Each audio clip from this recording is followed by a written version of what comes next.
Ο πρώτος κύκλος έχει τίτλο Southeast Europe, the New Landscape in a Geopolitical Chessboard, σε μια πολύ δύσκολη περίοδο, και θα ήθελα να καλέσω στο πόντιουμ και μετά για να κάνει τις συζητήσεις την έγκριτη διπλωματική συντάκτρια και αναλήτρια, την κυρία Αλεξία Τασούλη.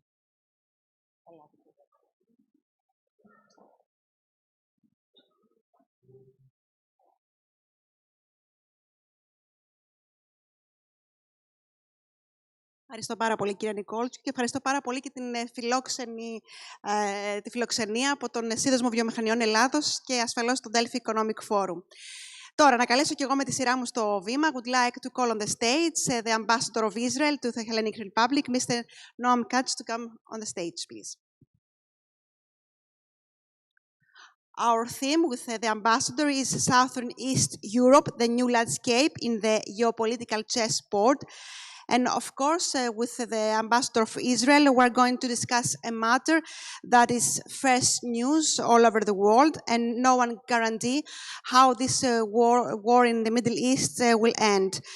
The fact is, Ambassador, that we are over a month that after Hamas terrorist attack against Israel, which has left around 2,000 dead people and sparking a new fresh round of violence in the region. So I would like to ask you first to describe us how is the situation right now. Thank you very much. Thank you for hosting me here in Delphi Forum, in the Thessaloniki Summit. We are now over 6 weeks in a war that was forced upon Israel, a just war, a defensive war. On the 7th of October, Israel was waking up to an horrendous, atrocious, barbaric attack on Israelis. More than 30 Israeli communities were penetrated by Hamas combatants, more than 3,000 combatants that slaughtered in the most barbaric way Israelis, raped, tortured, burned alive, disemboweled people, horrible, horrible atrocities, and abducting more than 240 Israelis into Gaza, among them infants and babies, women and men, elderly people. All of them were taken to Gaza. Some of them are foreign nationals. More than 40 of them are foreign nationals. This attack was exposing the nature of the enemy that we are facing. Hamas is a genocidal murderous organization, with very strong ideology, extremist Islamist ideology. It was established in 1988 to prevent any opportunity of peace between Israelis and Palestinians. And in 2007, this organization toppled the Palestinian Authority in Gaza, took over effectively the Gaza state with effective control on its people and on its territory, and established in Gaza a terror state and a terror army. I speak about terror army because when we think about Hamas, it's not terror organization, it's not the 17th of November. It's 40,000 soldiers, best equipped with whatever Iran, the main sponsor, can offer to it, with missiles and rockets, and Israel is currently under fire, and more than 10,000 rockets were shot on Israeli towns and cities. So this is the enemy, and therefore we went on the defensive war with 3 clear objectives. One objective is to completely dismantle this terror state and terror army. We cannot allow such groups sitting on our borders, terrorizing our people. They gave us a preview of the future that they plan for us, and we have to get rid of them. The second objective is to free all hostages. And the third objective is to protect all other Israeli borders, and we have to understand that since the beginning of that war, there is a growing escalation in violence by Iranian proxies that are sitting along our borders, and some of them are very far away. Hezbollah is sitting in Lebanon and hosted by Lebanon. It's an army with 100,000 soldiers, with 160,000 rockets and missiles, more than most European armies has in their own arsenal. We have militias in Syria, we have militias in Yemen that are, just yesterday, hijacked a ship and shot at Israel in the last few weeks, cruise missiles, ballistic missiles, and drones. Luckily, all of them intercepted. So we are at war. At the moment, we are inside Gaza. We cut Gaza Strip into two parts. We called all civilians to evacuate from northern Gaza, which include the city of Gaza, to the southern part, to safer areas that we have designated, that humanitarian aid can come into those areas. We create safe passages, we create pauses, tactical pauses that allow the people to go, and we are going systematically and capturing and destroying the stronghold of Hamas. Hamas has built a fortified Gaza Strip with 500 kilometers of tunnels and bunkers that are not to protect civilians. They are to protect Hamas and allow him war. And that's what we are doing. Hamas, beside the atrocities and beside shooting on civilians, that is, all of these are war crimes, beside of hijacking, is using as shields civilians, Palestinian civilians in Gaza. It tried to prevent them from evacuating. It used all facilities, civilian facilities, school and hospitals as command and control and Hamas facilities. We just yesterday exposed some of the facilities in Shifa Hospital where hijacked people were brought and where Israeli abductee Corporal Marciano was murdered, and yet we have evacuated all the people from there and we allow the hospital to continue to function. We will go after Hamas everywhere. It's going to be a long war. It's not a short war. We are not speaking about days. We are speaking about months. That's what we're afraid of. That's going to be a long war. And from what you said, I understand that Israeli forces will continue their advance inside Gaza Strip. So my question is if Israel doesn't want to occupy or be in Gaza, how will you ensure, Israel will ensure that Hamas remains inactive and that it will stop the operations against Israel? And in the end, what's the Israel's political and military objectives in Gaza? So as I said, we have two clear objectives. We need to release all our hostages and we need to completely dismantle Hamas, its state and army. It doesn't mean that we break and kill all Hamas people, probably. They have more than 40,000 soldiers, but they will not be able to rule Gaza again, and they will not have the capability to reorganize themselves, resurface, and attack Israel. It means that in the future, in the day after, Gaza will not be controlled by Israel. Israel is not planning to reoccupy Gaza. We are planning to break completely Hamas, to defeat Hamas. The second element is, of course, that Hamas will not be there. So neither Israel nor Hamas will be in Gaza, and Gaza will be controlled by Palestinians, different Palestinians that are ready to control it without threatening Israel. We will need a lot of assistance from the neighboring country. We will need a lot of assistance from the international community. The Palestinian people living in Gaza are not our enemies. In fact, if we will release them from Hamas, we will give Israelis, Palestinians, neighboring countries, in fact the world, a chance for a better and safer future. Definitely October the 7th was clearly a terrorist attack and Israel had every right to respond. However, on personal terms, there were high number of civilian casualties and many children. Do you think these deaths of children can ever be justified? First, I have a full empathy. It's a tragedy. Every civilian, a child, an uninvolved civilian that is being killed in Gaza is a tragedy. It's a tragedy that was created by Hamas. We need to say the truth here.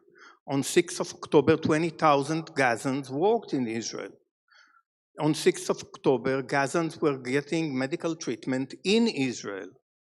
On 6th of October, trade from Gaza was done through Israel. Yes, supervised, controlled because of the Hamas presence in Gaza, but Israel, right from the beginning, right from the past, tried to separate between Hamas as a terror organization and between the people that are living in Gaza.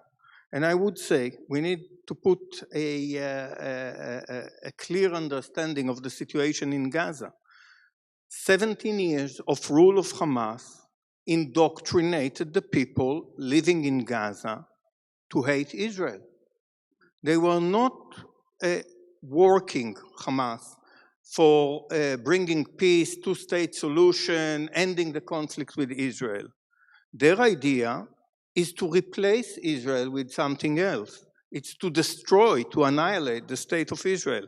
And that was the kind of indoctrination from kindergarten to high schools, to universities, to mosques, to all aspects of life in Gaza. Yet the people that are living in Gaza were living under the repressive rule and reign of a very dictatorial organization. There was no opposition in Gaza. That's something that will have to be changed. Civilians are tragedy. Part of the fact that civilians are being killed is because Hamas is preventing them from evacuating into the safer areas. We call them, we urge them, even through fighting. Israel is fully abiding by the international laws of armed conflict. But people have to understand that the laws of armed conflict are not preventing the killing of civilians. They try to minimize that by distincting, by cautious, by proportional measures. Israel is acting according to all these principles. Think about what people said about Israel going into the Shifa hospital. Everybody envisioned a massacre. No massacre, not even a single bullet was shot in the hospital or prevented for the people in the hospital from operating there. Eventually, we evacuate most of the people from Shifa hospital to other places. So it's a tragedy, and Hamas should be held accountable. And if somebody should join his voice, European countries, leaders should tell Palestinians to evacuate, to go to the safer areas.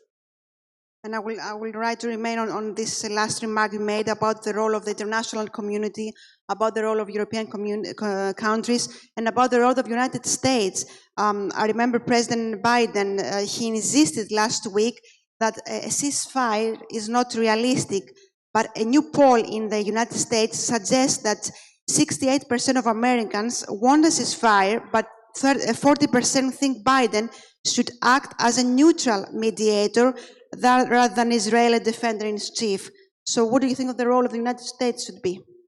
I'll start with the idea of ceasefire, and then I'll go to the international community. There will not be a ceasefire because you are not doing a ceasefire with an enemy like Hamas. We can have more humanitarian assistance. We can have more tactical pauses. We can have temporary ceasefire if the Israeli hostages will be released. But there are no ceasefires, like there was no ceasefire with the Islamic State. It took 4.5 years for a coalition of 75 countries to completely destroy the Islamic State. And it will take as long as it takes to destroy Hamas. We will do it with minimizing as much as possible civilian casualties and to allow humanitarian aid as extensive as possible to go into Gaza. When we will eliminate Hamas, then it will be also a time for rehabilitation of Gaza. Humanitarian aid is nothing. Humanitarian aid is 7 liters per day per person. you are not living from humanitarian aid. You have to build future in Gaza. In order to do so, you have to eradicate Hamas and not to achieve a ceasefire. A ceasefire with Hamas means Hamas stays and getting stronger later on. Will not happen. The world understands that. The free world, at least, understands it. We have full support from European countries as individuals, from the European Union, and of course from the United States. And I have to say something of where we were on 6th of October. We were building an architecture of peace and stability in the Middle East. This architecture was built first on the countries that we achieved and signed peace with, like Egypt and Jordan in the past, and later on expanded through the Abraham Accords to other countries in the Middle East. And this is something that has to be strengthened. And United States is showing commitment not only for its ally Israel, but to the entire team in the Middle East that is seeking peace and stability in the region. And the main and arch enemy for that is the main destabilizer in the region, which is the Iranian Ayatollahs that sits in Tehran, that built all these proxies from the Houthis to Hezbollah, that built Hamas and Islamic Jihad, and are seeking a constant instability and establishing its hegemony in the Middle East. Again, we will stand very firm against that. And my last question regards Greece and the role of Greece. We all remember Prime Minister Mitsotakis visited the area. The Greek government had a very firm position from the very first of the beginning of the war. How do you see the role of Greece as a mediator country, and what do you think so far has handled the situation? You know, if I would have sit here before this war, I would have come here to this Thessaloniki summit and speak about the strategic partnership that we have between Israel and Egypt. And by the way, I hope that next year we will be able to talk on all these standing issues between Israel and positive standing issues between Israel and Greece, whether it comes to energy, to tourism, whether it comes to corridors that will connect the Middle East, Greece, Cyprus, and deep into Europe, all those ideas. The relations between Israel and Greece are very strong, solid, and strategic. And we see a strong support, as we've seen from other European countries, in Israel's rights to defend itself, in understanding that Hamas is a terror organization that cannot continue to play a role in the Middle East. We see the same way the need to release immediately, unconditionally, the hostages. Prime Minister Mitsotakis met with families of hostages. Families of hostages came here and met with the president of the Hellenic Parliament, as well as with the Archbishop of Greece. All of them expressed a full support of that thing. Greece is also interested in stability in the Middle East. Greece is also interested in stability of the other countries in the Middle East. Greece is certainly support humanitarian aid, and Greece is certainly supporting that Israel will act according to the international laws of armed conflict. We will definitely follow the developments very closely. Ambassador, thank you very much for all the useful information you gave us, and let us hope that a ceasefire will become very soon in the area. Thank you very much. Thank you very much. It's been my